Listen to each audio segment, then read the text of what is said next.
Hello, my friends, and welcome to a brand new episode of Discourse in Magic. My name is Jonah Babbins, and in this episode, we sit down with Jandro. Jandro is an amazing, creative, fooling, and hilarious magician from Spain. He has fooled Penn and Teller 5 times and now consults on their show, both what they do in Vegas as well as magic that they do on Fool Us. He is amazing and creative, and he's hilarious. And in this episode, he explains how he writes his jokes, how he puts his magic together, and how you can do the same. This is an incredible episode with an amazing magician, and you are going to love it as much as I did. Please enjoy a lovely episode with the one and only Jandro.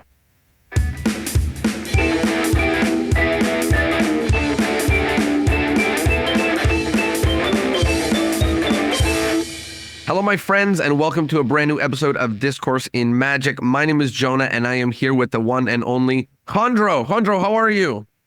Hey, I'm great. Thank you. Thank you. Thank you so much for being here. I was very lucky enough to see you perform live at Tamariz's party for the Magic Rainbow.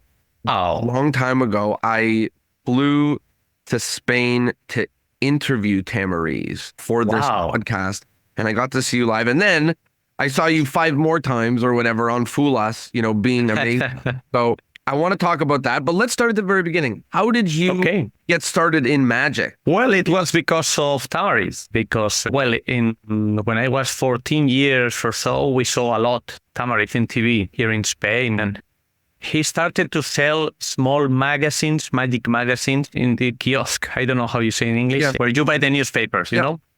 So each week, they sold one magazine during 72 weeks.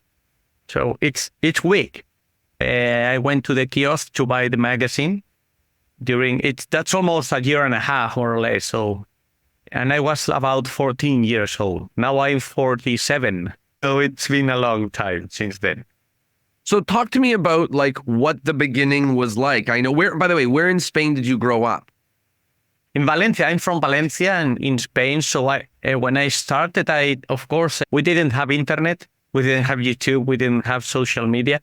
So I thought I was the only person interested in magic here. I didn't know anyone. So when these magazines came out, each week I bought them. I didn't have enough money to buy them because every 3 magazines, there came a little trick so it was more expensive. And every 10 magazines, there was a video. So it was even more expensive. So I had to wash my father's car to get the money to pay for the magazine. So I thought I was the only one. I didn't know there were magicians. I was so stupid. I didn't know.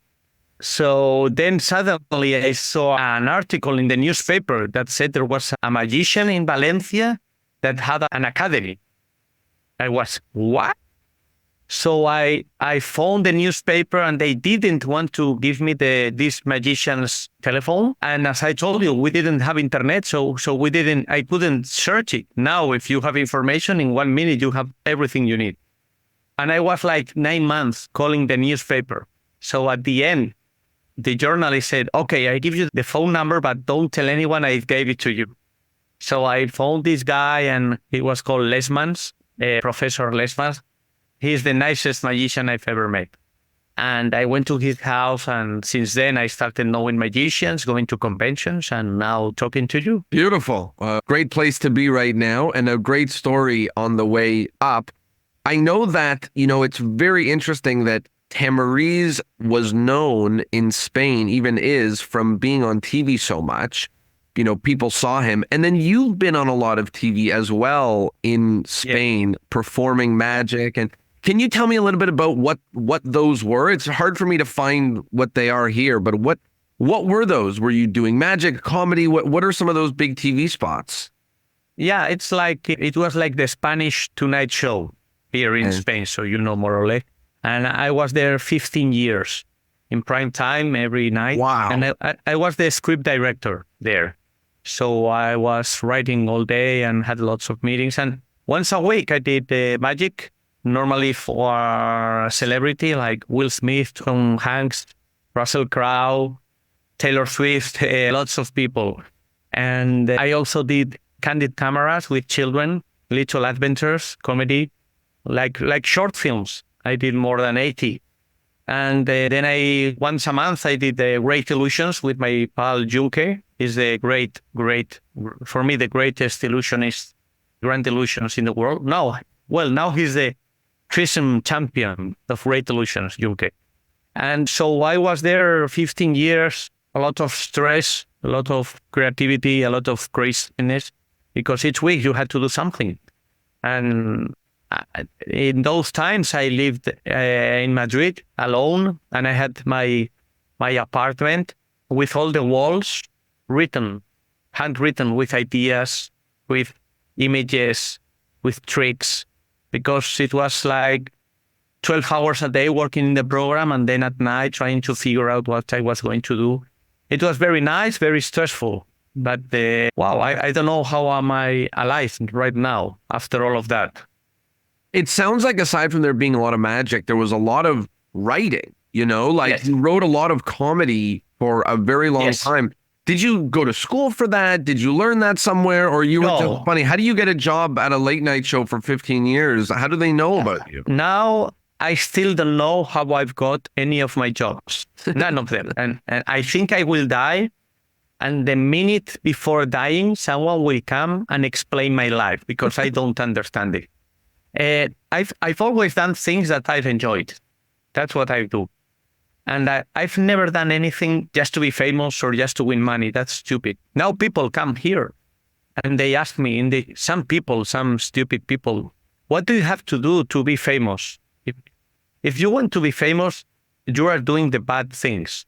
That's not a goal in life. Your goal should be to have fun with what you do. So I didn't know. I've always enjoyed the late shows because in Spain we didn't have. So I studied Johnny Carson's shows, and here we didn't have any books about comedy. So we didn't have Amazon. So I looked in eBay and I found Judy Carter's stand-up comedy, the book. Yeah. And I said, wow, but does this really exist? So I bought it secondhand. I studied the book and I started writing jokes for myself. And the TV host, this TV host of the Tonight Spanish Show, one day he called me because of another comedian friend. And he came to see one of my shows. It was a really bad show, one of the worst shows I've ever done. Very, very bad, very, very bad. No one laughed, a very hard show. But he loved it because I didn't give up. I mean, when I'm doing a bad show, I continue until the end. And I'm a gladiator, I'm always fighting. And that's what he loved about the show. Of course, not the show. The show was horrible. And then I was doing these stupid exercises to learn how to do jokes. He had a radio program, and I started sending to him the jokes. Because when you write jokes for your own, I did 20 jokes a day. I got this, a joke has like, the basic of the joke has the setup and the punchline. That's the basics. Okay, there are so many things, but this is the unit, okay? The purest, the pixel of the joke, no? The setup and punchline. And I got the setups of the headlines of the newspapers, okay? And then I had to put the punchlines. So I did 20 a day. So when you start doing these things, you don't know. All of them are bad. But then you get some good ones, and then something happens.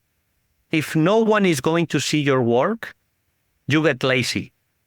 Because if I have to do 20 and I have 12, okay, I do 8 bad jokes.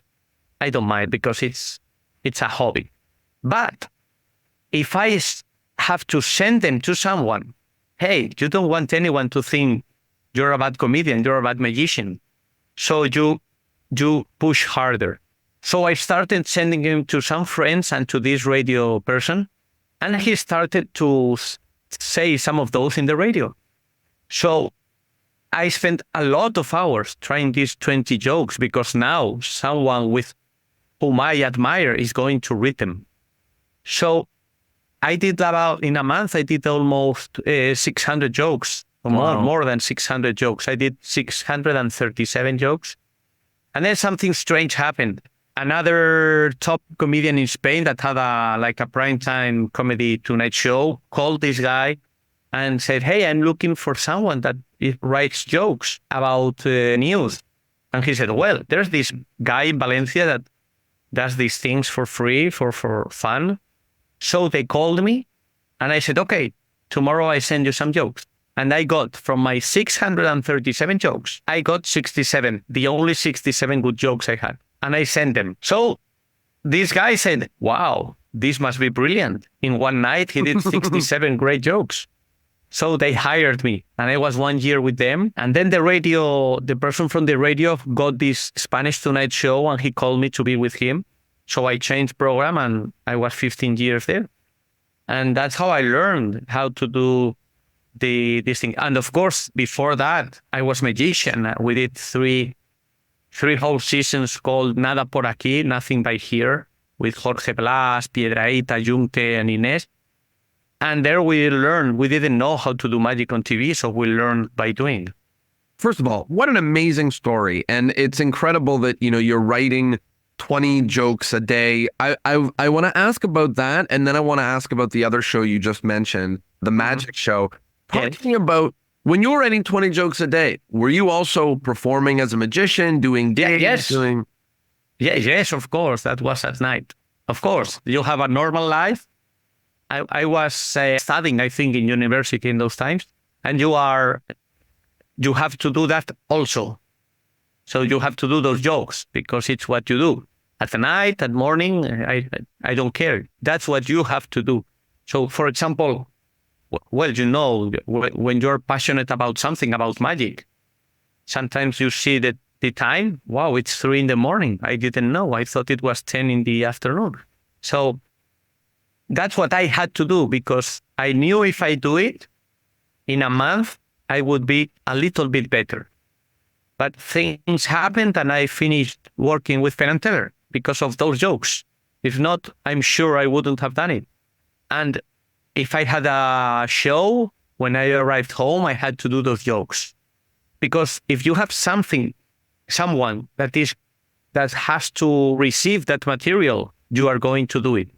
If there's no one, okay, there's an excuse. Okay, I don't do it today. But if you don't do it today, then you don't have the muscle, you don't create the muscle of comedy. And if you want to get good in magic technique, you have to rehearse every day. And if you want to be creative, you have to do creative things every day because that's a muscle. I have no talent. I have nothing better than anyone, but I have time. Talk to me about the magic TV show that you did, the seasons of that show. What was that about? Yeah, it was. We did street magic, we did hidden camera magic, and we did stage magic. And Jorge Blas developed the show and he called me because we were friends. When I went to Madrid, I slept with him and we were pals. So he had this show. He called me and we said, okay, we're going to do it. And we had to do lots of tricks. We had to invent many of them because in those times, those were like 20 years ago. There was not like now so many online shops and all those things. So we had to create a lot of material. We did, for example, we shot 4 pieces of magic every day, and we shot 2 hidden cameras every day. And I remember when these people from Williamson and McKean and this Mike Caveney, we went to LA in the last season. We shot with them, and when they heard that in one day we did 2 hidden cameras, they couldn't believe it, because in the US, for one, they spent a whole week, and we had 4 hours. So we had to, we didn't have money. When you don't have money, you have creativity. That's what you have, and we did it with a very low budget, and that's the way we learned about TV and magic. I'm interested in, I think it's clear the joke writing. I understand the story. Basically, you got a joke writing book. You wrote 20 a day, and then you ended up in TV where you had to do even more of it. The magic that you do, Yeah. it's amazing, and it's nothing like anything else I've seen. How do you get so creative you're not doing technique, you're not putting, diagonal palms. Where does this come from? Did you study with magicians? Is it just by making stuff? Like, I'm expecting you to say, oh, I spent 30 years working with this. Like, where did that come from? No. When I was young, I was a very good technician. I was very, very good with cards. I spent 10 hours, 12 hours a day with the deck of cards. So I was, well, not the best, but quite good, you know, all these techniques. But now when you start working and doing so many things, you don't have so much time to practice. So in TV, these TV programs were live. They are live. So you are doing something for 4 million people live. And the first time you do it, and it's for Will Smith, the first time, you don't have time to rehearse. You don't have time. You don't know if it's good. I'm doing something that I don't know if it's funny, if it's good. So when you do this so many years, you develop like a sense of, I don't know how, intuition or something. And you start doing things, other type of things, not so technical. And when I'm with Penn and Teller always says, okay, let's see how Jandro would do this. That means, let's try something different, And sometimes we fix routines that way. And for me, the technique is not only manual, it's a joke can be a technique also. So it's a palm, it's a technique, but a joke can be better than a palm, maybe. So the jokes and the situations sometimes are techniques. Sometimes you say, hey, I'm putting my hand here for no reason and no one is noticing it. Maybe I should load something here because it's a technique. And I always try to be like, I've done so much TV and I don't have time to rehearse. I always try to see what the people are looking, where they are looking, because the director of the show has to shoot the camera. So you know where they are looking, you know where they are not looking. So when there's no interest, maybe I can do techniques. Maybe I can do worse techniques there because there's no interest. Or maybe I would do such a stupid method because if you think of that method, you will discard it because it's so stupid. And I've used that so many times also. So for me, there's not something like presentation and technique. It has to be interesting. And that's what I care. And then I try to put the techniques in the weak spots. Or I like one theory of McKean that says the no technique. It should look like there's no technique. Like there's no technique. And sometimes we see lots of magicians that they are doing beautiful tricks, but he's doing something. And the audience know he's doing something. So if I'm doing something, although you don't know what I'm doing there, it's not such a good trick because at the end, people can say, oh, he's so good, he can do anything. Or, yeah, well, he did something there. They don't know what. So the good thing for me is when the effect happens at the end and you say, what? And sometimes I'm doing a trick, but I'm not doing it like a trick. I'm doing a performance and suddenly the effect appears. And you say, but how is it possible? Because I'm not saying, here I have a prediction. Here I'm doing something and and then suddenly something appears, so there's written and I have several of those effects in my show and they're really strong because I have an effect that mentalists don't know how it is, expert mentalists, because I don't sell it like a mentalist effect. It's a battle between the people in the audience and me, a battle of wishes between and it's so crazy. People get crazy, and at the end it's very, very strong, the effect. but I don't start saying, here I have a prediction. Because if you do these things, you put the people in trick mode. Okay, I'm going to do a trick. So I don't think now from some years to now, you don't have to think in terms of tricks. You have to think of terms of ideas. So ideas are much stronger than tricks. For example, in the first full as I did, the idea was I was carrying something very important from Spain to Penn and Teller, and it was Juan Tamariz's card.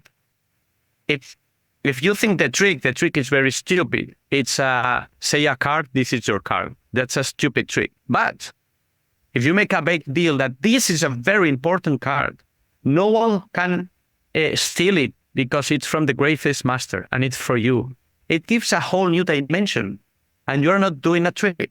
You're just carrying the card there. You're producing. You've built this box around the hand so that no one can steal your card. You produce a baseball bat from your ass. You give it to Penn. He's so big. Everyone is getting crazy. People are saying something is going to happen here. They know something is going to happen, but they are not thinking about the trick. And when Penn got the baseball bat and started hitting the box, people in the audience got really crazy. They got crazy. No one cared about the trick. And at the end, after all this stupid comedy and tal, there's a moment when Penn says, are we going to open it? Because I thought they were thinking like, okay, now he's going to make a change in the last moment or something, but they were so involved in the presentation that they forgotten they were the jury. I mean, when they came into the jury mode, everything was done. And they said, but I am going to open the box. I am going to really get the card. What's going on here? So that's what I want in these performances, that people see something, they know something is going to happen. That's the idea. I really appreciate what you're saying because it's helpful in understanding your perspective and your approach on this. I think I almost want to split it into two separate questions. The first is, I want to talk more about the ideas. I think that magicians, myself included, I like to think that when I'm making magic, I start with an idea, but it's never the case.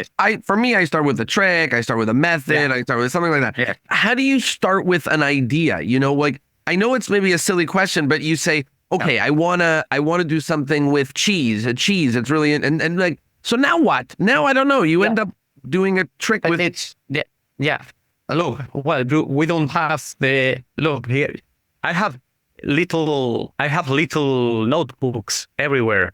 This is called this one, but no one sees, but you can see it. It says concept, ideas, magic. And I write, I have ideas, all ideas. I have another one for fiction, for films, for short films.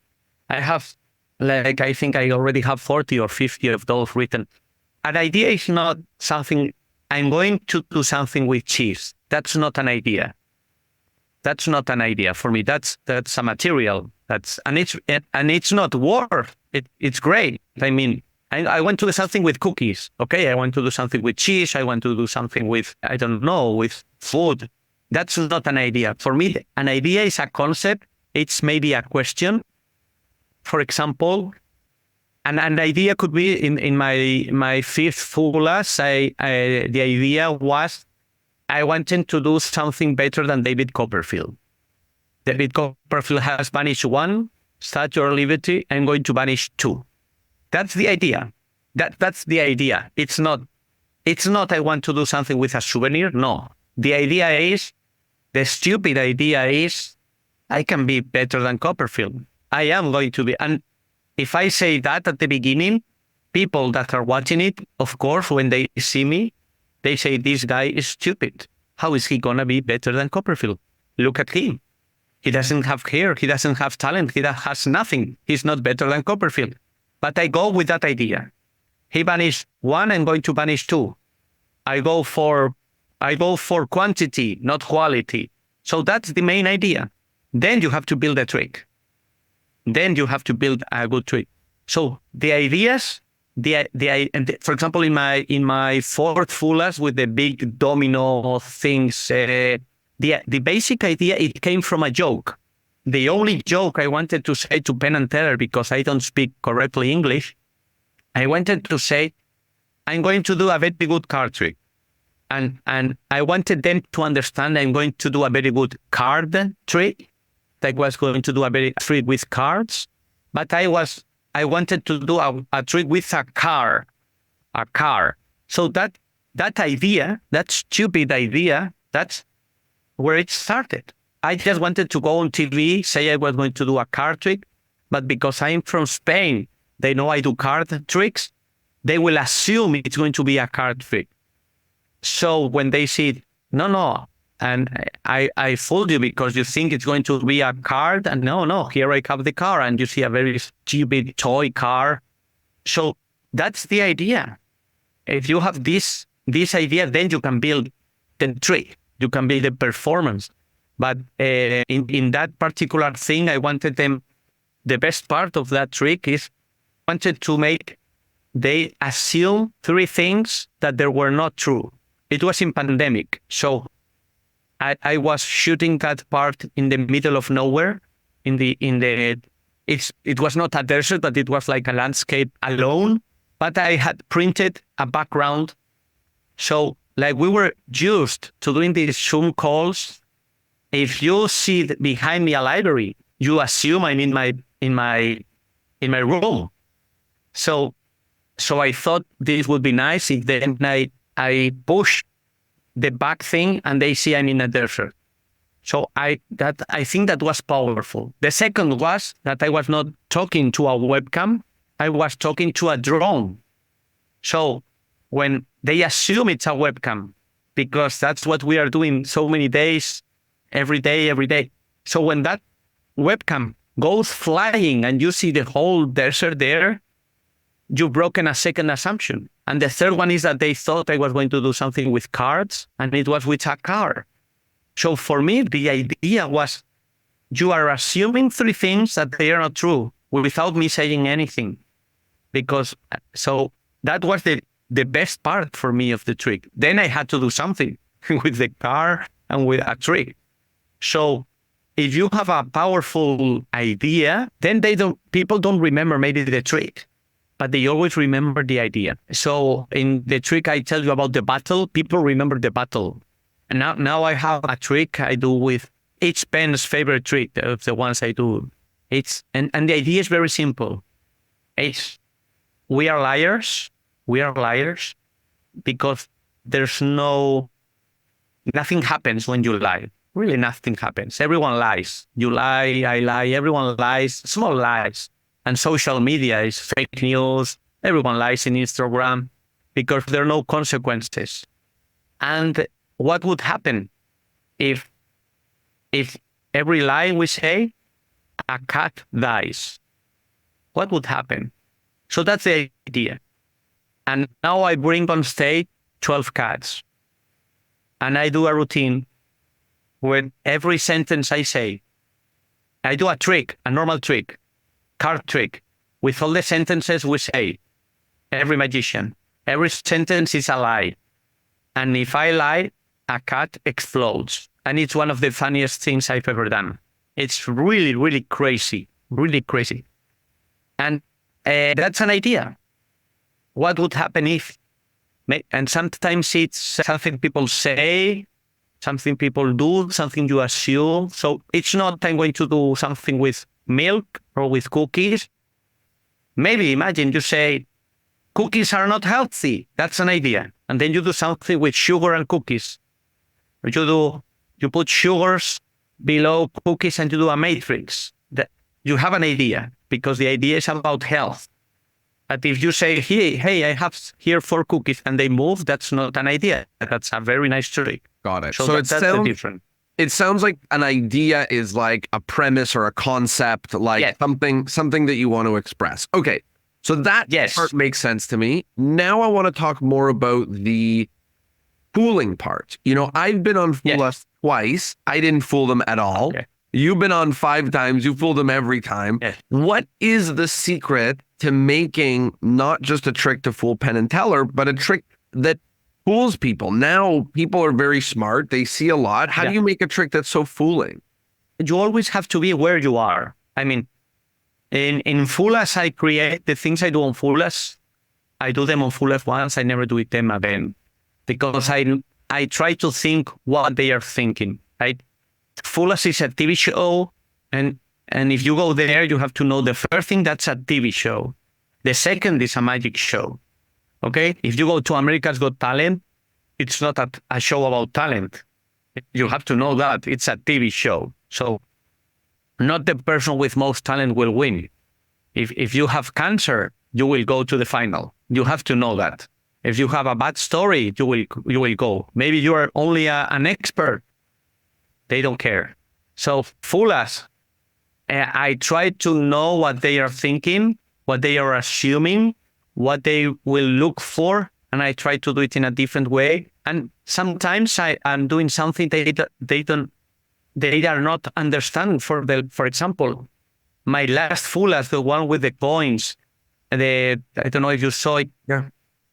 The idea is the best, as always, for me, because I don't care about the tricks. I care about the ideas, because the idea was to tell them that they were very old people and that they were going to die soon, and no one wanted to tell them. That was the idea.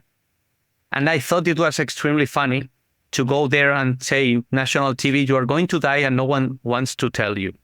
That's the reason why I will do only the last part of the trick. Because if you die while I'm doing a trick, it's disrespectful if you don't see the ending. So, like, you don't have so much time, I will do the ending.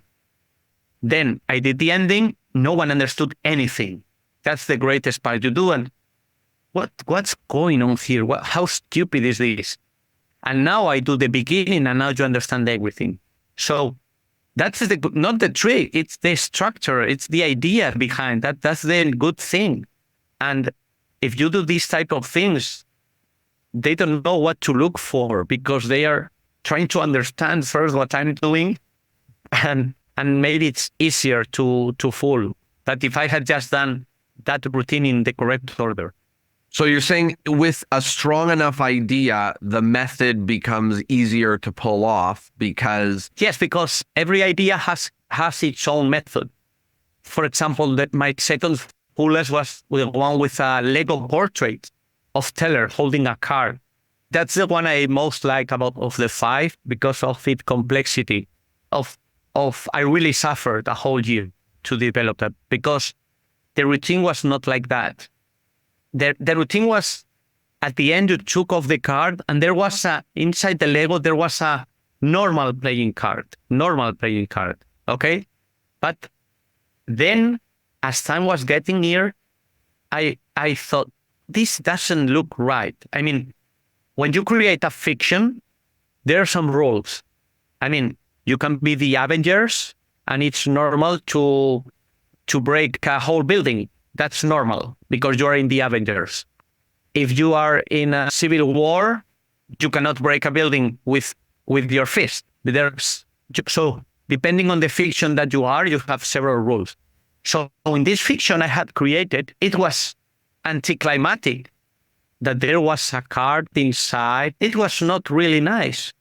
The normal thing was, if I had real powers, that we create this portrait of Teller throwing all the Lego pieces at a white canvas in 1 second. That was visually very strong, very nice. You see Teller holding a card. We turn, it's face down, so we have to turn the canvas. We turn it, there's nothing there. So your logic in that fiction is, we have to take that card from the canvas. So when we take it, if I turn that piece and show it, there should be the Legolized card. That's the rules of the fiction I'm creating. So I had to change the whole method. So every routine will have its own method. Sometimes it's a force, sometimes it's a control, sometimes it's a palm, I don't know. And sometimes it's something very stupid like this. But this changed everything. It changed the whole routine, not the first part of the appearing of teller, but it changed the next part. It made it so difficult to do it, so difficult. And I was suffering the night before, I did it to a friend in Vegas, and we had a problem, and the canvas fell to the floor and it broke. It broke. And to set up that canvas was like 3-4 hours. My friend was all blank. What do we do? And I say, let's go have dinner. Don't worry, I will make it. Then I came back and I was all night putting it together and I could do it. So I'm always in the limit, you know? How long do these, like, even just the methods, how long does it take you? Like, you say, okay, I have this concept, it's a portrait, and now do you say, I don't have a method for 6 months while you ask around and think about it? Or do you have a method? What does it look like? No, it's that every trick has been different. But for example, the second one of the portrait, the Lego portrait, I was looking for things, something. First, I started to think I will do something with Legos because the first trick was with Legos. Then I discarded it because I didn't find anything good. Then I was doing it with sculptors, and nothing. And then by accident, I found a bag with Legos from when I was a kid. And I started playing with that, and it happened an accident. I have the video. And there, in that exact moment, I had the method for the first part of the appearing of teller. So I came back to Legos. And then I thought, what can I do apart from making teller appear? So, well, he can be holding a card. So, okay, I started thinking methods. And when I had it, and I visualized the whole routine, because for me, the most important thing in magic is to visualize. You have to visualize because if you visualize, you see if it's boring or if it's funny or how it can look. So I'm going for that image, for that goal. You have to visualize. Sometimes just visualizing, like, you have to do several things. You say, this is very boring. This is going to be boring because I have to do so many things before I get to the effect that people are going to disconnect. So when I visualized, I saw that the card was not correct.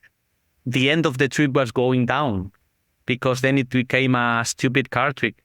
And if you Legolize the card, that's a miracle and it has sense. So visualizing is very, very, very important.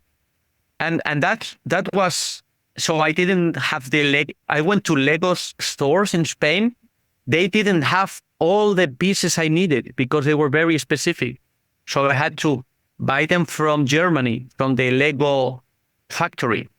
Thousands of pieces, big, huge. I have more Legos in my house than in a normal Spanish store. My kids were so happy those months here because we had everything full of Legos here, building these things. So, and part of the trick, part of the technique, I've learned things about Lego playing with them. Things about the characteristics of Lego, how thin they are, how thick, how they stick, how they don't stick. Playing with the material. The material gives you the technique also. Wow. Well, thank you for that explanation. I think the visualization is so important, and I think it's a muscle. You've done so much TV with magic that you can feel how an audience feels when they see magic. You can say, no, that's boring. No, that's not a good enough climax. No, that's not it. And I'm sure in the years that you were doing the late night shows, there were times where you did a trick and you went, okay, I learned. Yeah, many. And there were many times I had just to do a normal trick. I mean, a good trick, but it had nothing of creativity, nothing I was proud of. And there were others that were, for example, Will Smith and Martin Lawrence, they are now with Bad Boys, this film. They came for Bad Boys 3 to Spain and I did a trick for them.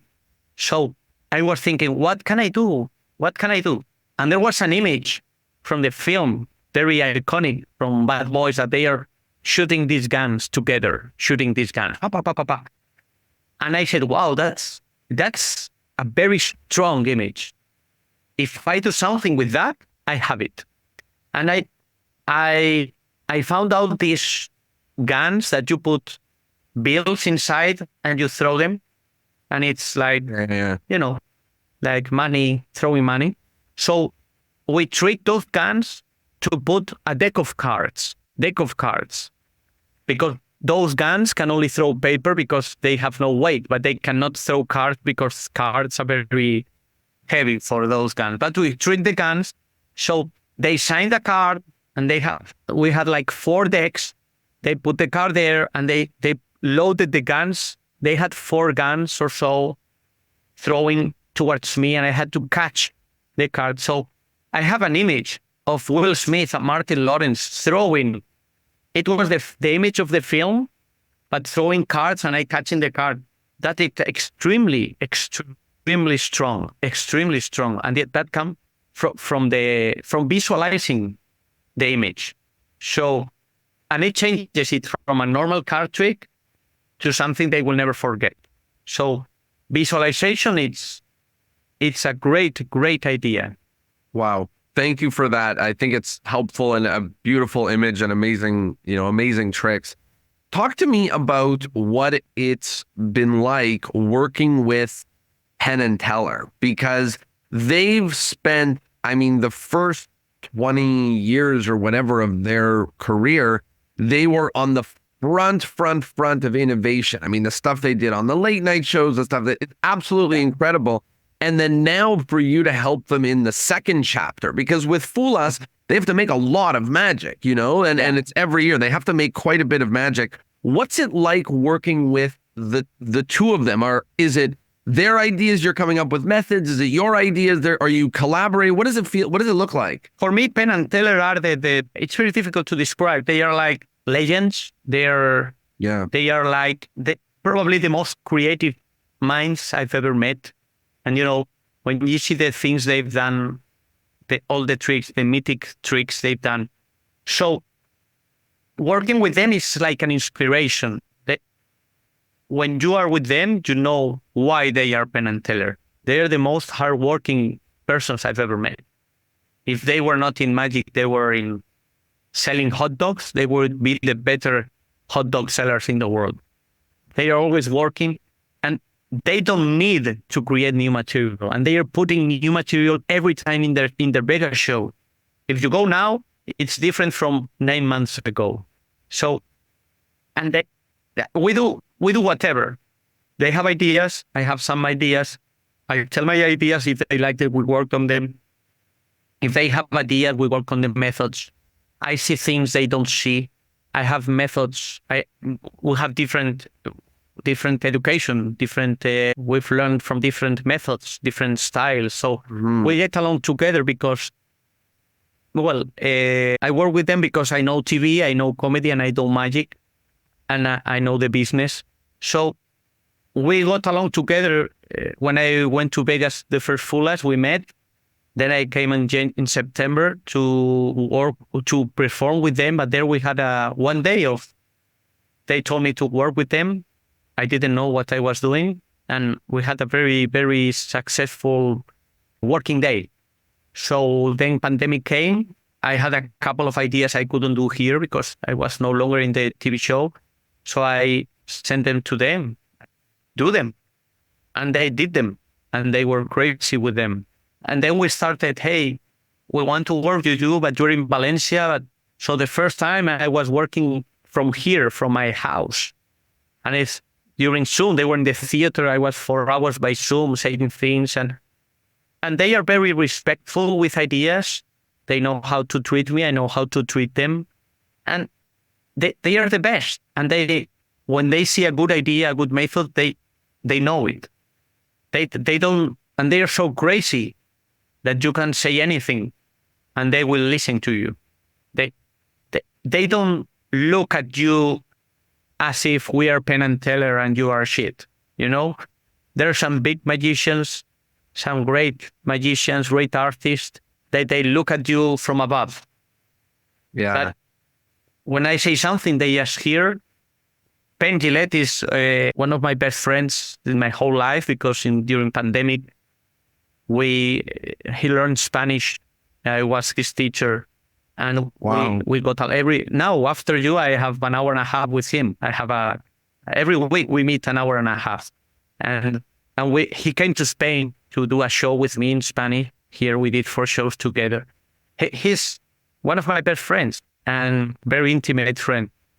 And I know him, I know what he wants. And maybe my passion for ideas comes from Penn, because Penn is the person that loves ideas more in the planet. More. He loves, he always comes with a bunch, but lots of ideas, lots of premises, and when you hear those ideas, you say, he's the best. I mean, this thing is brilliant. We don't know the trick yet. We don't know the method that will work, because if you have a good basis, you are going to make it.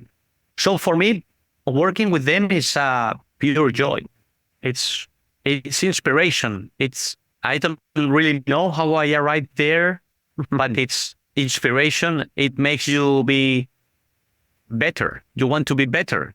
You want to be better, and when you see some of your ideas performing in full as by them or on their show, it's pure joy. It's like, wow.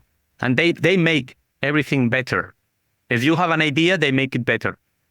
So it's pure joy. I try to help in everything I can, especially with methods or with the weak points, or how to make it more clear, or put some ecological things in style, type of Tamariz, Ascanio, Gabi, those type of things there.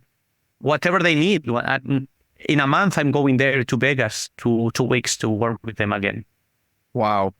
It's incredible and amazing that you've had so many different experiences in magic and in writing, both on the late night shows and with creating magic and with, performing with them. What an amazing moment that you both can be inspired by each other, by all the, amazing work that you guys have both done. You mentioned a few times, obviously, Tamariz, Yes. amazing and incredible. And when I see you perform, I get a feeling of Tamariz. There's a lot of the laughing and the crazy, and then, the focus. Talk to me about that. Have you spent a lot of time working with him? I know you're close. Like, what is... Not so much, because we saw him on TV, but I was in Valencia, he was in Madrid. So I was not there every week with him. I've been very few times. Well, sometimes, but not. When I go to Madrid, I saw him last month, and he was very kind. When I did my first pulas, I said, Juan, I wonder, can you do this for the opening of Penn and Teller? And he said, okay, I'll do it for you. Although he doesn't do these type of things. But I haven't had so much learned from him directly. It's from his books, from his culture in Spain, from conventions here, because here in Spain we've studied Tamariz, and not also Tamariz, also Ascanio. Ascanio was the teacher, one of the teachers that he introduced so many concepts of psychology, and it was Ascanio blew my mind. It's like, wow, card tricks can be something more. There's something behind. And Tamariz got all of these things and make it bigger. And then one of the Spanish masters, Gabi Pareras, he was also a student from Ascanio and Tamariz. Now Gabi died some years ago, but his legacy, it's great. Gabi gave another philosophical thought about many actions, how many things that you do, that you don't do. And all these things, and Pepe Carroll and Magic Andreu, Mago Miguel, many people that were here. And I wanted to be Tamariz, I wanted to be Pepe Carroll, I wanted to be Gabi, I wanted to be Mago Miguel. When you're a performer, no? And then you do your type of magic, but you have all these influences. I wanted to be Johnny Carson also. So I will never achieve anything of that. But, those are your influences. Wow. Well, very lucky. Anybody who grew up watching Tamariz on TV and buying those magazines, I've interviewed many of the amazing Spanish magicians, and I've been able to hear this story many times and different versions of it, So it's incredible to have. He has had now the new generations, maybe they don't know so much Tamariz, but they know card magic by maybe Daorti. Daorti has been a very, very student of Tamariz's work, and Leonard Green and all these things, and he has made it his and put more stuff, more psychological things. So magic is evolving because of the masters, and we have to give credit. If there was not Tamariz, and there was not Penn and Teller, and there was no Gaetan Bloom and Williamson, all these things, we wouldn't have done things. And it's people have timing. Go ahead. Yes, people have to look for all these things. Now people are just looking for tricks, to buy a trick, flash trick, to do an Instagram, and that's great. But you have to see what's behind. When you have to look for Pepe Carlos' work, for Gaby's work, for Ascanio, for Tamariz, for Daorti, for all the people that have thought, and maybe because of them, you can do now these things. And it's important that people learn, and to learn to study magic. Not only I see, I do. I see this trick, I do it this way. There's a lot behind Danny Daorti. There's a lot behind Juan Tamariz. There's a lot behind Penn and Teller. And the masters are masters for one reason. They elevated the art of magic. So if you come now new, you have to know where that comes. Because if they hadn't been there, you would start much lower. So it's important that people that really want to learn magic and do magic and become better at magic, study magic. And you have to study the masters. Maybe you don't like their style, or you don't want to do coins. But if you learn things from Miguel Ángel Gea or Joaquín Navajas or Pipo Villanueva or Mario López, all these things, or Luis Olmedo, you have to learn things. Maybe I'm not going to do anything of that work, but their thoughts, like for example, Miguel Muñoz, the water act from Miguel Muñoz, that's a pure joy. Yeah. Miguel is a very good friend. I've done many shows with him, and we spent recently 1 week together. I saw his act 7 times. And every day, from behind, from the stage, I was the MC. So, and it was such amazing. I said, Miguel, this is not an act. This is something real magicians should study in University of Magicians, because every thought, it's not only a vanish or a production of a ball. There's so many things that are from coins and from cards and from stage and from close-up put in this act, that it's a joy to see, to study it. It's wow. So those are the masters. We have to learn from them. And, to add to that, it's amazing that so many of these masters have published their thoughts and their tricks and their ideas and their thinking and their writing. And it's important and it's critical. And that's why this podcast exists, is so we can learn from people that have come before us. And it's very funny you mentioned Gaetan Bloom, because a week before your episode comes out, Gaetan's episode comes out. So Gaetan, he came to Tamariz shows in Spain in the 90s. And when we saw this guy, it was amazing.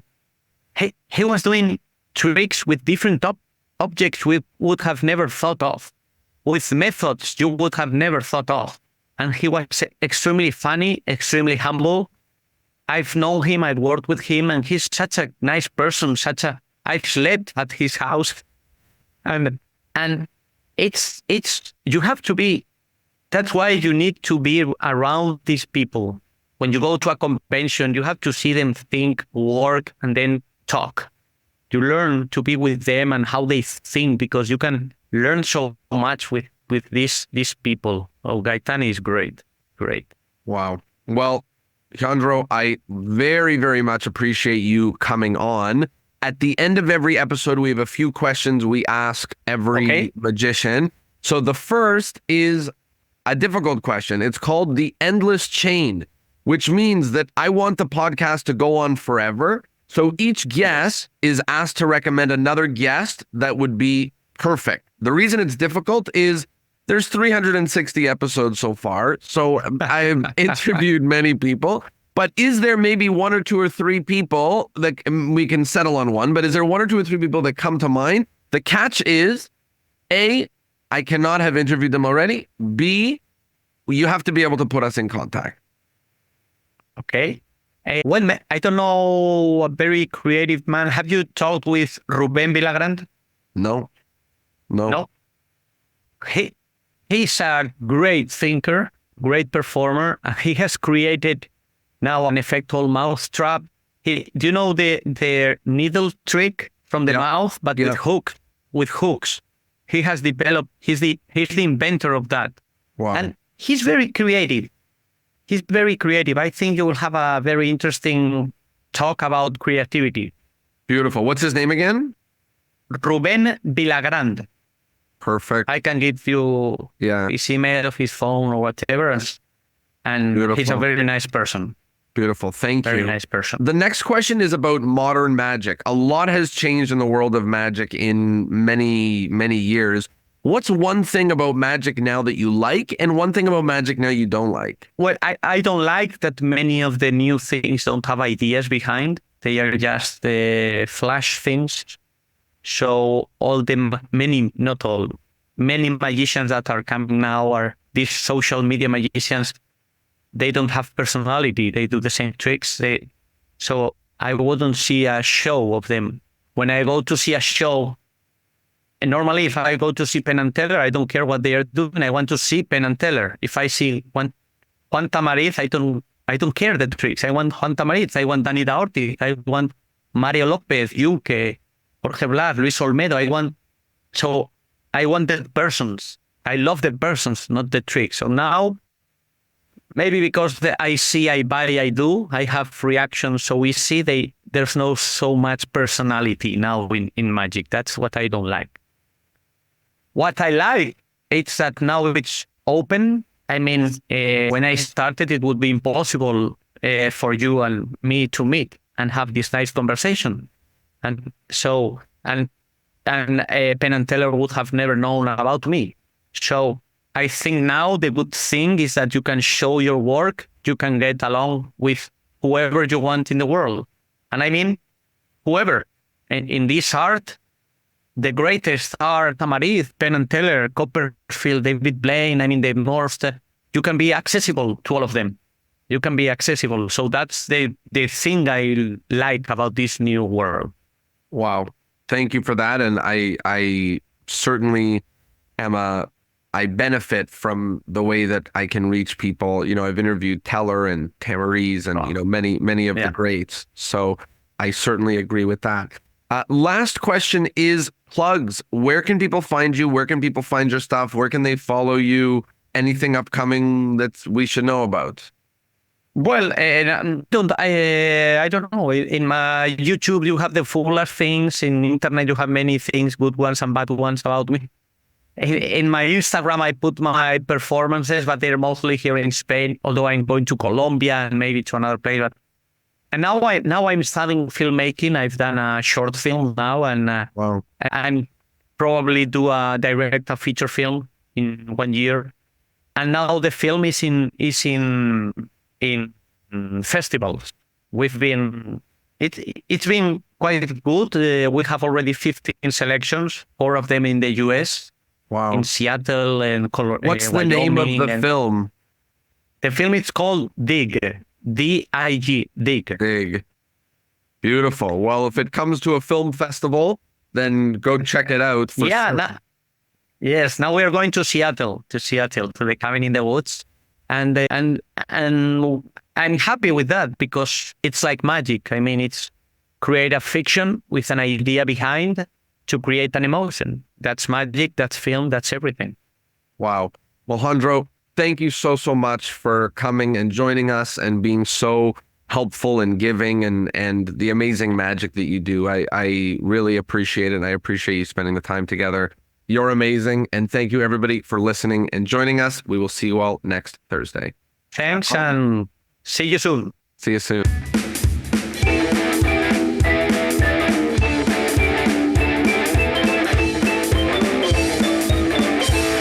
Well, there you have it. I hope you liked the episode, and I hope, of course, that you learned something. Maybe you will take what you learned from this and go on to fool Penn and Teller, or maybe you'll use it to be funnier, to be more creative, or just to do better magic. Whatever it is, I hope that you love the episode, and please tell a friend about this. It's free. It's a long, amazing, epic conversation with somebody who is fantastic, and it would mean the world if you told one magician that you know that they should listen to it. That is provided that you enjoyed it. So hope you liked the episode, and I will see you all next Thursday. Ciao.